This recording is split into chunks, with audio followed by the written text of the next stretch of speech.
영상에 들어보겠습니다.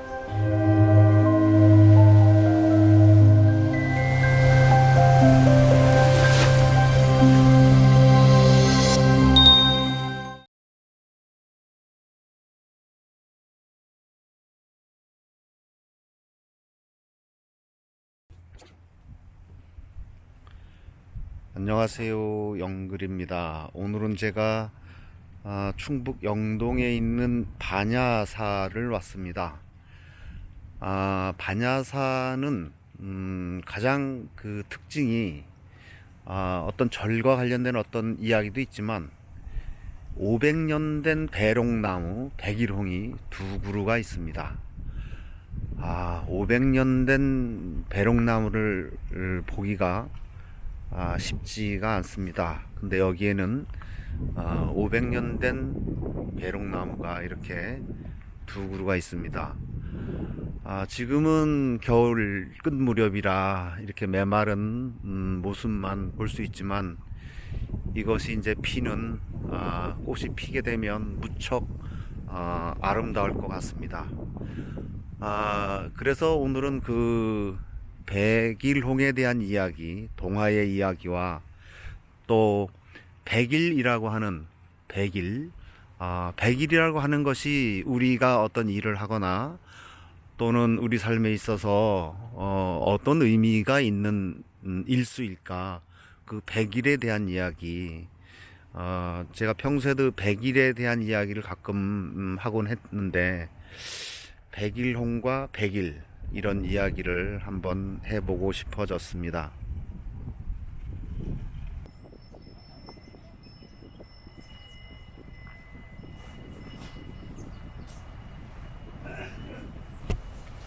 전래동화 백일홍에 대한 이야기입니다.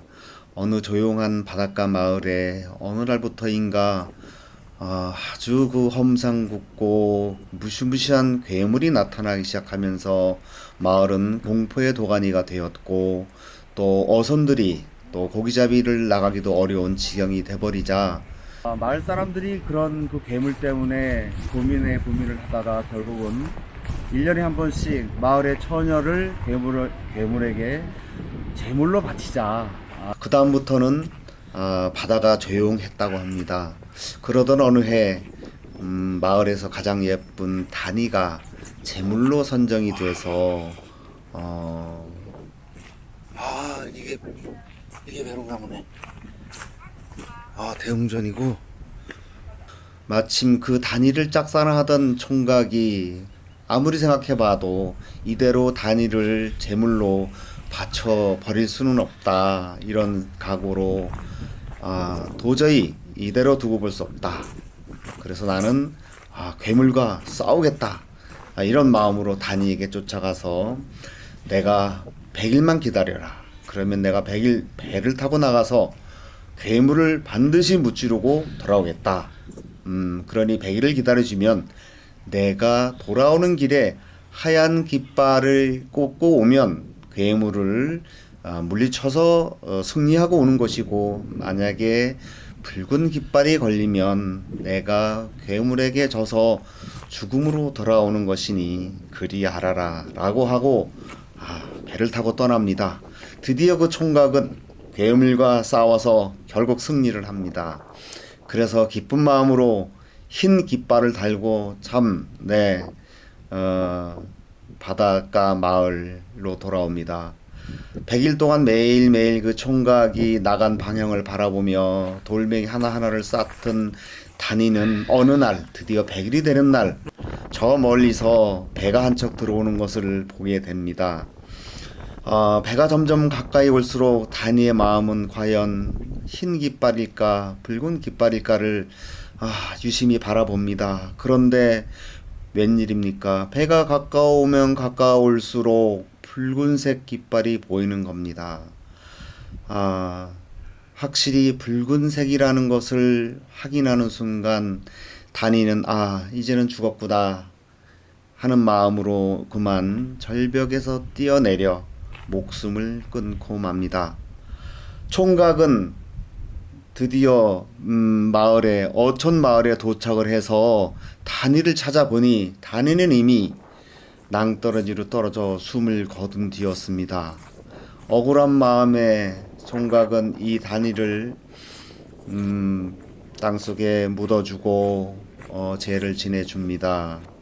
그런데 알고 봤더니 이 붉은 깃발은 총각이 괴물과 싸워서 괴물의 목을 걸고 오는 바람에 피가 흘러서 흰 깃발이 붉은 깃발이 된 것입니다. 그것도 모르고 다니는 붉은 깃발을 걸고 오는 줄 착각하고 스스로 목숨을 끊었던 것입니다. 이 총각은 그 사실을 알고 너무나 애통하며 그 무덤을 오래오래 지켰는데 어느 날부터인가 그 무덤가에는 붉은 꽃이 피기 시작을 했고 그 꽃은 100일 동안 피었다 졌다를 반복하면서 피곤했습니다. 그래서 마을 사람들은 그것을 백일홍이라는 꽃말을 붙여서 백일홍으로 부르기 시작했다. 네, 그런 이야기, 백일홍 이야기입니다.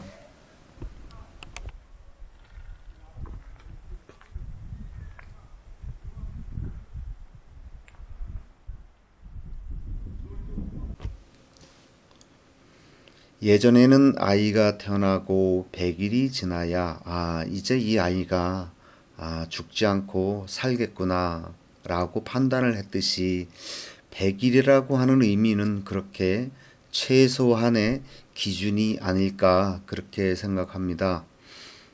우리가 누구를 만나는 데 있어서도 처음 만났을 때에 내가 바라보았던 그 사람, 내가 느꼈던 그 어떤 사람, 그 처음의 느낌과 처음의 인상이 그 사람의 전부일 수는 없겠죠.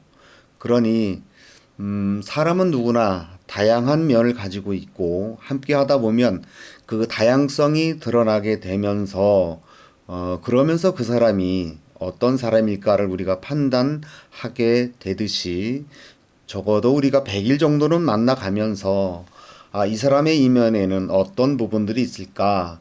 과연 이 사람이 이렇게 나에게 달콤한 이야기를 하고 좋은 모습만 보여지는 것 이면에 또 다른 면은 또 그 또 다른 면을 나는 어떻게 받아들이고 어떻게 이 사람을 내가 이해해 줄 수 있을까? 이런 것들을 맞춰보는 최소한의 과정, 그것이 저는 100일이라고 봅니다. 백일홍의 꽃잎이 한 번 피어서 100일을 쭉 가는 것이 아니고 한 나무 하나에서 꽃이 피었다 치고 또 다른 꽃이 피었다 지는 것을 반복하면서 100일을 핍니다. 그러는 과정에 100일 동안 나무 아래는 아주 많은 꽃들이 떨어져 있게 되고 또 나무에는 많은 꽃들이 피어 있듯이 우리들의 만남의 과정도 또는 그런 과정에서 느껴지는 감정과 정서와 관계도 마찬가지가 아닐까 생각합니다.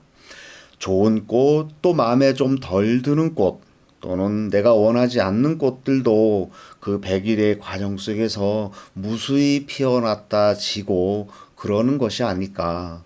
그러면서 우리는 다양한 면을 보면서 한 사람이라고 하는 것을 알게 되고 파악하게 되고 판단하게 되는 최소한의 기준이 100일. 그래서 너무 서두르지 마시고, 첫 인상이 좋았다고 또 내가 빨리 어떤 안정적인 삶을 좀 가져가고자 하는 욕심이 커서 너무 빨리 살림을 합치거나 또 재혼 이야기를 하거나 이런 것들은 좀 최소한 100일이 지나서 물론 100일도 충분한 기간은 저는 아니라고 봅니다. 사계절은 겪어봐야 우리가 한 사람을 알지 않나라고 하는 게 기준이지만 이곳에서 제가 그 몇몇 분들의 이야기를 들어보면 불과 한 달 남짓된 기간에 살림을 합치거나 합치려고 하는 시도를 하면서 많은 실수들을 접하게 됩니다.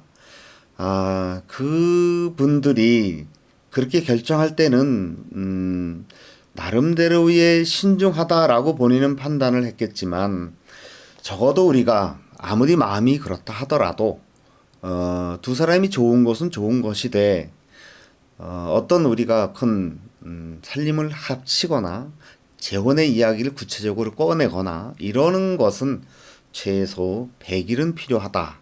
100일은 꼭 있어야겠다. 그러고 우리가 짝이 됐습니다라고 하는 것도 적어도 100일은 지난 다음에 100일간의 과정을 충분히 겪어본 다음에 짝입니다. 짝이 되었습니다. 라고 말씀을 하신다면 그래도 조금 신뢰할 수 있고 믿을 수가 있겠는데 불과 얼마 되지도 않아서 짝이 됐습니다. 라는 얘기를 많이 듣습니다. 그럴 때는 좋으면서도 참 한편으로 축하를 드리면서도 이게 맞나 하는 마음은 솔직히 지울 수가 없는 것이 저는 그렇습니다.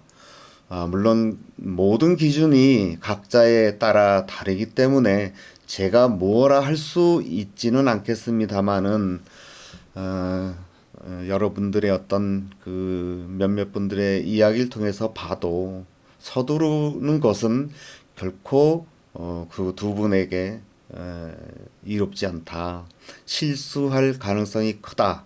실패의 가능성이 크다. 저는 이렇게 봅니다. 그래서 처음부터 누군가를 만나보기로 했다면 적어도 100일 정도는 알아가는 과정. 그 과정에서야 무슨 일들이든 일어나도 관계가 없겠지만 충분히 그 기간을 보낸 이후에 100일이 넘었음에도 여전히 함께 하고자 하는 마음이 있다면 그때 정도라도 그렇게라도 보낸 이후에 우리가 짝으로 또 함께 해볼 고민을 해보는 그 지점을 그렇게 잡으면 좋지 않을까 하는 그런 생각을 백일용의 이야기를 들으면서 더욱더 저는 해보게 되었고 꼭 그렇게 신중함을 잃지 않으셨으면 좋겠고 제발 서두르지 않으셨으면 좋겠고 너무 욕심을 부려서 내가 마치 이 사람을 빨리 잡아야 된다라고 하는 그 욕심, 네, 그거는 좀 내려놓으셨으면 좋겠습니다. 어차피 내가 잡을 수 있는 것이라면 그것이 오늘이 아니라 1년 후라도 잡을 수 있고 내가 잡을 수 없는 거라면 지금이 아니라 1년이 아니라 잡을 수 없는 것이라고 저는 봅니다. 그 단순한 욕심 하나 때문에 그것을 큰 것을 놓쳐버린다면 얼마나 안타까운 일입니까? 오늘은 그 백일홍의 이야기를 통해서 그 백일에 대한 이야기를 한번 제가 연결시켜서 이야기를 한번 해봤습니다. 산수유가 나왔습니다. 드디어 봄입니다. 봄. 노란 가장 먼저 꽃이 핀다는 산수유 벌써 이렇게 노랗게 빠꼼히 고개를 내밀고 있습니다. 아주 앙증맞죠. 활짝 아직 벌어지진 않았지만 노란 게 아주 수줍은 듯. 절 뒷산에 반야사 절 뒷산에 이렇게 이쁘게 피었습니다. 이제 정말 진짜 봄입니다. 봄. 노랗습니다. 아주. 그리고 저 멀리 보이는 그 숲속 나무들이 아주 약하지만 연두빛의 그 새싹들이 조금씩 보여집니다. 이제 머지않아서 연두가 무척 강해지는 계절이 올 것 같습니다. 아주 예쁩니다.